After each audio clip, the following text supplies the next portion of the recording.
तो पिछली बार हम बात कर चुके हैं फंक्शंस के बारे में।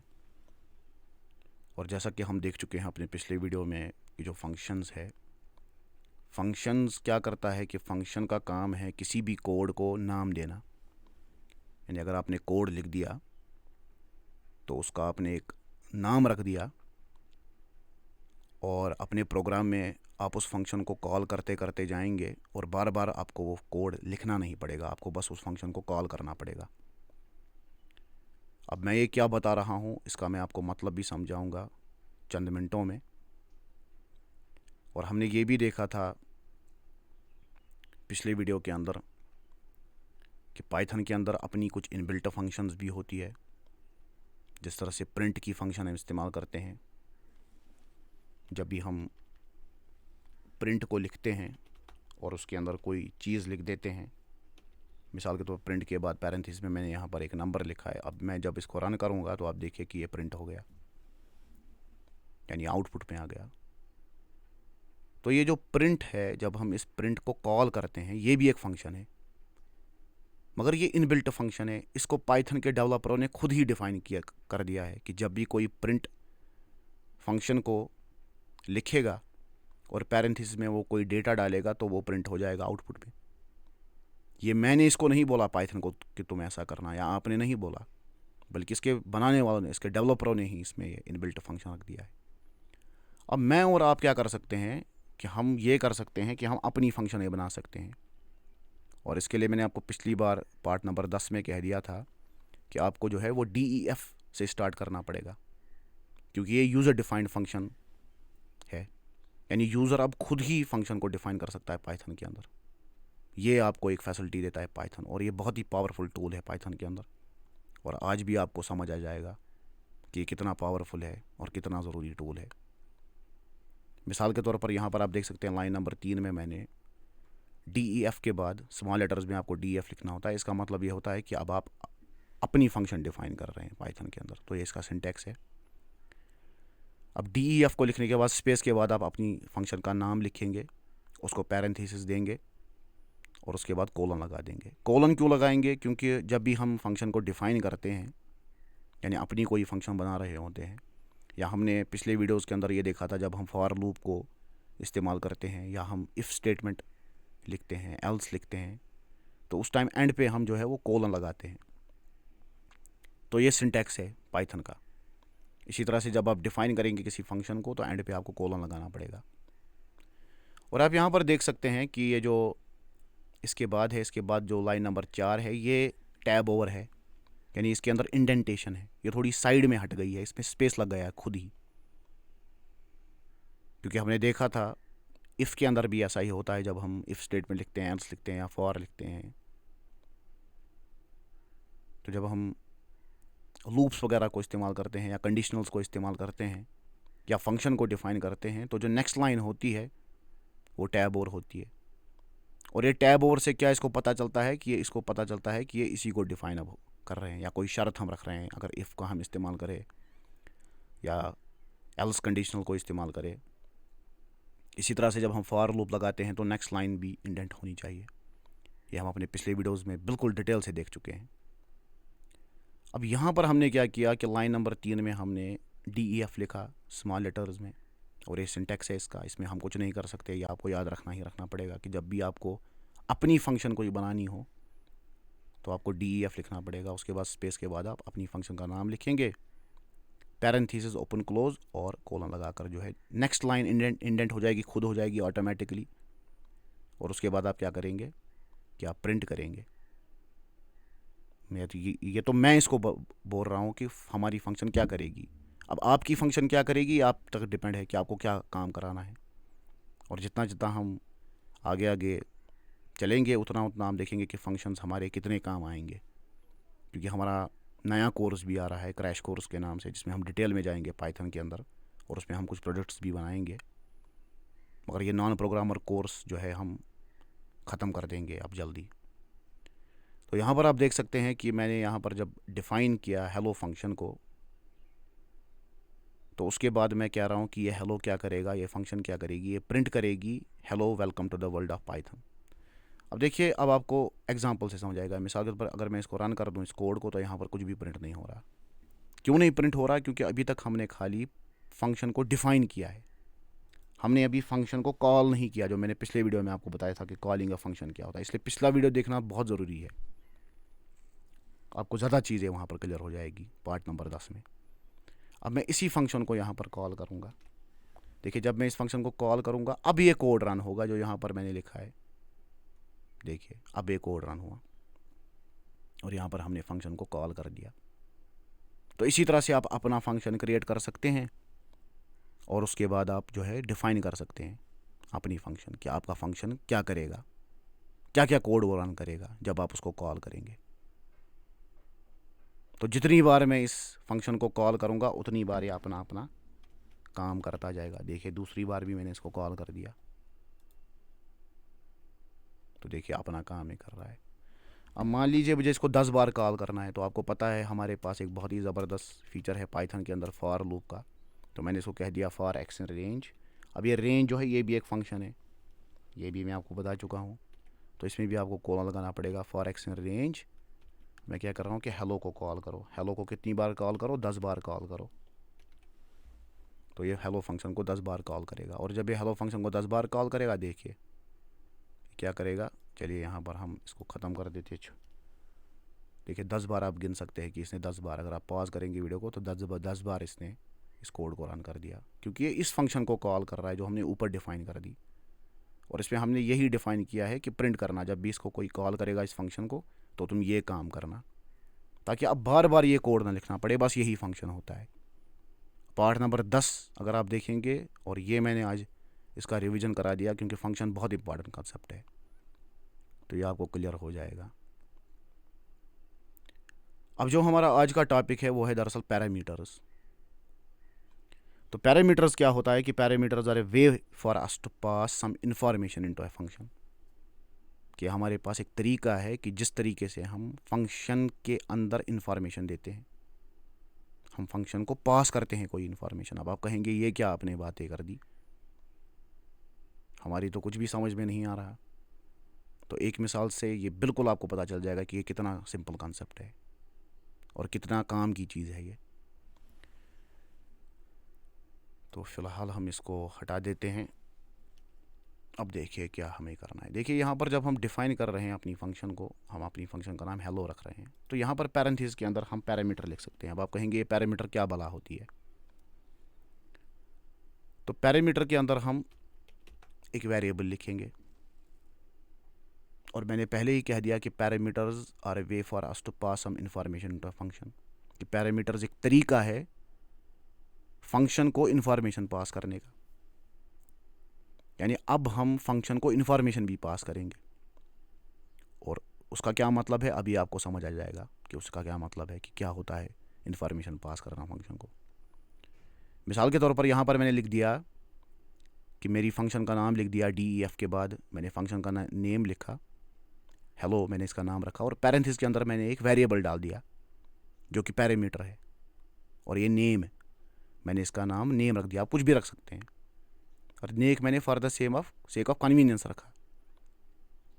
अब क्या करेगा ये फंक्शन की, जब हम इसको कॉल करेंगे तो हमें इसको देना पड़ेगा आर्ग्यूमेंट। और आर्ग्यूमेंट क्या होता है ये भी आपको अभी समझ आएगा। देखिए मिसाल के तौर पर यहाँ पर मैं कह रहा हूँ हेलो वेलकम। वेलकम के बाद मैं चाहता हूँ कि जो ये फंक्शन है इसके अंदर अब ये वेरिएबल इस्तेमाल हो। और आपको पता है कि जब भी हम स्ट्रिंग के अंदर वेरिएबल का इस्तेमाल करते हैं तो कोट से पहले हम स्मॉल f का इस्तेमाल करते हैं,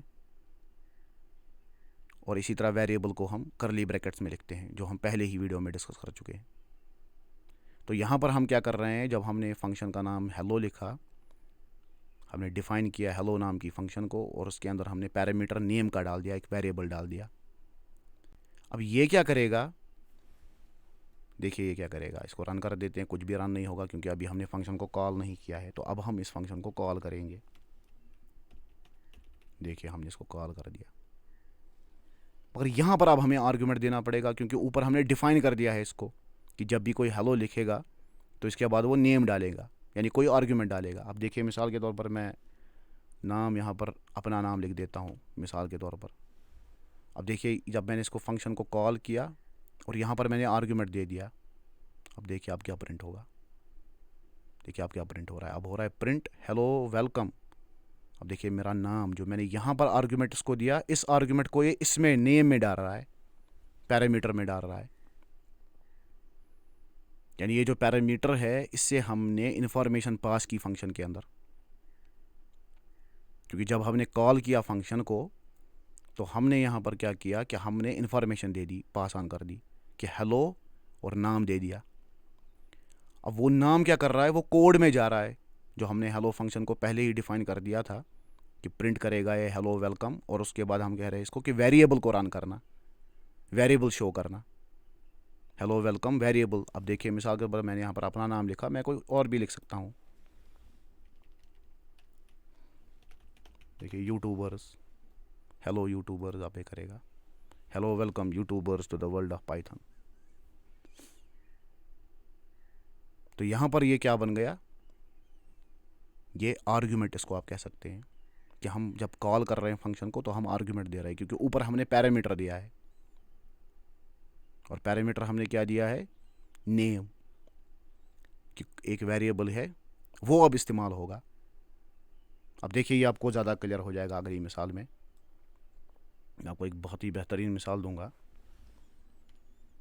यहाँ पर मैं फ़िलहाल लिख देता हूँ ताकि आप नोट्स बना सके। Parameters are a way to pass information into a function. देखिए एक बेहतरीन मिसाल के तौर पर मुझे डिफ़ाइन करना है एक फंक्शन को। डी एफ इसका सिंटैक्स है, पहले ही मैं बता चुका हूँ। मुझे क्या करना है कि मुझे नंबर्स को ऐड करना है, डिफाइन ऐड नंबर्स, 2 नंबर्स मैं दूंगा इसको। शाबाश। अब बताइए मुझे ये जो डेफ है ये सिंटैक्स है डिफाइन करने का, मैं यूज़र डिफाइंड फंक्शन लिख रहा हूँ। अच्छा ऐड नंबर्स क्या है, ये मेरी फंक्शन का नाम है। अब आप कहेंगे कि फंक्शन का नाम आपने क्यों अंडरस्कोर रखा, क्योंकि आपको पता है कि स्पेस डालने से इसमें प्रॉब्लम हो जाएगी। जो हम क्रैश कोर्स जब हमारा डिटेल में आएगा तो उसमें ये सारी चीज़ें हम डिस्कस करेंगे कि क्यों हम अंडरस्कोर वगैरह डालते हैं। अब ये देखिए मैंने 2 नंबर इसको पैरामीटर दे दिया, यानी यहाँ पर मैं 2 वेरिएबल्स अब डालूंगा। मैं इसको कह रहा हूँ फंक्शन का नाम मैंने क्या रख दिया, फंक्शन का नाम मैंने ऐड नंबर्स लिख लिया। यानी ये फंक्शन क्या करेगी, ये ऐड करेगी नंबर्स को, ये हम खुद ही डिफाइन कर रहे हैं। कितने नंबरों को ऐड करेगी, 2 नंबरों को ऐड करेगी। और वो 2 नंबर कौन देगा, शाबाश, वो 2 नंबर अब फिक्स्ड नहीं रहेंगे, वो 2 नंबर अब हम देंगे अपनी मर्ज़ी से। जब भी हम इस फंक्शन को कॉल करेंगे तो आर्ग्यूमेंट हम देंगे कि वो 2 नंबर क्या होंगे। अभी आपको समझ आ जाएगा। मिसाल के तौर पर इसके बाद मैं इसको कह रहा हूँ, अब देखिए यहाँ पर कोलन लगाना ज़रूरी है वरना इसको कुछ और समझ देगा। देखिए टैब और हो गया। तो यहाँ पर मैं इसको कहूँगा प्रिंट करना। प्रिंट क्या करना, सॉरी यहाँ पर कोड्स नहीं आपको लगाने पड़ेंगे क्योंकि ये वेरिएबल है दोनों, नंबर 1 भी वेरिएबल है और नंबर 2 भी वेरिएबल है, क्योंकि ये क्या है, ये पैरामीटर्स है। अब देखिए ये हमारा एक फंक्शन मैंने डिफ़ाइन किया कि मैंने क्या डिफ़ाइन किया कि ऐड नंबर्स, मैंने उस फंक्शन का नाम रखा num1 और num2, 2 वेरिएबल्स दे दिए जो कि पैरामीटर्स है, और उनको प्रिंट कर देना, आपस में ऐड कर देना। अब जब मैं इस फंक्शन को कॉल करूँगा ऐड नंबर्स को, तो आप देख सकते हैं कि यहाँ पर हमें 2 नंबर देने। देखिए मैंने लिखा है ना num1 कामा num2, तो यहाँ पर मुझे वो नंबर देने पड़ेंगे। मिसाल के तौर पर 900 और 500 को मुझे ऐड करना है आपस में। तो चलिए इसको कॉल कर देते हैं। मैंने कॉल कर दिया है, सॉरी कॉल मैंने कर दिया है। बस कॉल करते वक्त तो क्या लिखना होता है, खाली फंक्शन का नाम आपको लिखना है कॉल करने के लिए, और यहाँ पर आप इसको आर्ग्यूमेंट देंगे क्योंकि ऊपर आपने पैरामीटर दे दिए हैं और इसको हम आर्ग्यूमेंट कहते हैं। देखते हैं क्या करता है ये। देखिए इसने आंसर दे दिया, इसे इन 2 नंबरों को ऐड कर दिया। तो ये भी एक फंक्शन हमने बना दी, इसका नाम हमने ऐड नंबर्स रख दिया। तो फंक्शन को जब आप डिफ़ाइन करेंगे तो क्या करेंगे, आप पैरामीटर्स भी आप उसको दे सकते हैं। और पैरामीटर से क्या होगा कि आप फंक्शन को इन्फॉर्मेशन पास कर रहे हैं। जिस तरह इस फंक्शन में लाइन नंबर 8 में हमने जब इस फंक्शन को कॉल किया तो हमने इन्फॉर्मेशन पास कर दी कि नंबर 1 क्या होगा और नंबर 2 क्या होगा, वो हम देंगे आर्गुमेंट। अब अगर खाली हम फंक्शन को कॉल करेंगे, देखिए हम आर्गुमेंट नहीं देंगे, हम खाली फंक्शन को कॉल करेंगे, तो देखिए यहाँ पर क्या कर रहा है, add numbers missing 2 required positional argument. देखा, ये कह रहा है आर्गुमेंट्स दे दो, तो वो आर्गुमेंट आपको देने पड़ेंगे। आपको बात आ रही है समझ? चलिए आखिरी मिसाल से समझाता हूँ, एक और आपको एग्जांपल पूरा क्लियर कर देगी। अब हम एक और फंक्शन बनाएंगे और इसका नाम हम रखेंगे ह्यूमन इन्फो, कि एक इंसान की हमें इन्फॉर्मेशन चाहिए। अब पैरामीटर इसमें क्या होगा, इसमें नेम होगा कामा एज होगा, ये हमारे 2 वेरिएबल्स होंगे। और ये फंक्शन क्या करेगा, प्रिंट करेगा, क्या प्रिंट करेगा, hello your name, name is, मुझे पता ही नहीं है नेम क्या होगा उसका, तो यहाँ पर मैं क्या करूँगा, यहाँ पर मैं वेरिएबल डाल दूँगा कि मुझे तो पता ही नहीं है। और ये पैरामीटर है, क्योंकि आर्गुमेंट कौन देगा, जब हम कॉल करेंगे फंक्शन को, hello your name is name variable and your age is, age का वेरिएबल डाल देंगे, क्योंकि वो भी हमें नहीं पता है। अब देखिए इस फंक्शन को मैं कॉल करूँगा, इसका क्या नाम है, ह्यूमन इन्फो। बराबर आपको वही लिखना है फंक्शन का जो अपने ऊपर लिखा। और आर्ग्यूमेंट्स क्या हम देंगे, एक तो नाम देंगे, मिसाल के तौर पर नाम हम देंगे किसी बच्चे का, सलमान का नाम देंगे, और सलमान की एज कितनी है, सलमान है 15 साल का। तो चलिए इसको रन कर देते हैं। एरर क्यों आ रहा है, क्योंकि ऊपर हमने एफ़ का इस्तेमाल नहीं किया, स्मॉल एफ़ का, क्योंकि जब भी वेरिएबल हम करते हैं इस्तेमाल स्ट्रिंग्स में, ये पहले वीडियो में देख के, तो हमें एफ स्ट्रिंग को इस्तेमाल करना पड़ता है। चलिए फिर से रन कर देते हैं। इनवैलिड सिंटैक्स, इनवैलिड सिंटैक्स क्यों आ रहा है, क्योंकि जब हमने डिफ़ाइन किया फंक्शन को तो हमने कोलन नहीं लगाया। देखिए कितनी गलतियाँ हुई, मगर आप आराम से ट्रेस कर सकते हैं। ये क्या कह रहा है, अच्छा इसका एरर आ रहा है, इसका भी एरर आ रहा था। चलिए इसको फिलहाल ख़त्म कर देते हैं। Salman is not defined. अच्छा सलमान, आपको पता है क्यों क्यों ये एरर दिखा रहा है, क्योंकि सलमान को हम क्या लिख रहे हैं, कोट्स के बगैर, तो इसको लग रहा है ये वेरिएबल है। तो टेक्स्ट को हम कैसे लिखते हैं, कोट्स के अंदर, वेरिएबल को हम कोट्स के बगैर लिखते हैं, क्योंकि वेरिएबल क्या है, वेरिएबल तो नेम है, मगर वो है ना खुद स्ट्रिंग। इसीलिए आप इसको देखिए, hello your name is Salman and your age is 15। तो यहाँ पर ह्यूमन इन्फो जब मैंने फंक्शन को कॉल किया तो मुझे 2 आर्ग्यूमेंट्स देने पड़े, एक तो उसका नाम देना पड़ा और उसकी एज देनी पड़ी। तो ये हो गया हमारा पैरामीटर्स आज के लिए। तो अगर आपको ये वीडियो अच्छा लगा और आप और हमारी वीडियो देखना चाहते हैं तो ज़रूर इस वीडियो को जो है वो लाइक करें और उनके साथ शेयर करें जिनको ये वीडियो ज़रूरत है। और हमारा जो लिस्ट है नॉन प्रोग्रामर्स, उसको चेक कीजिए, पाइथन फॉर नॉन प्रोग्रामर्स को। बहुत बहुत शुक्रिया आपका देखने के लिए।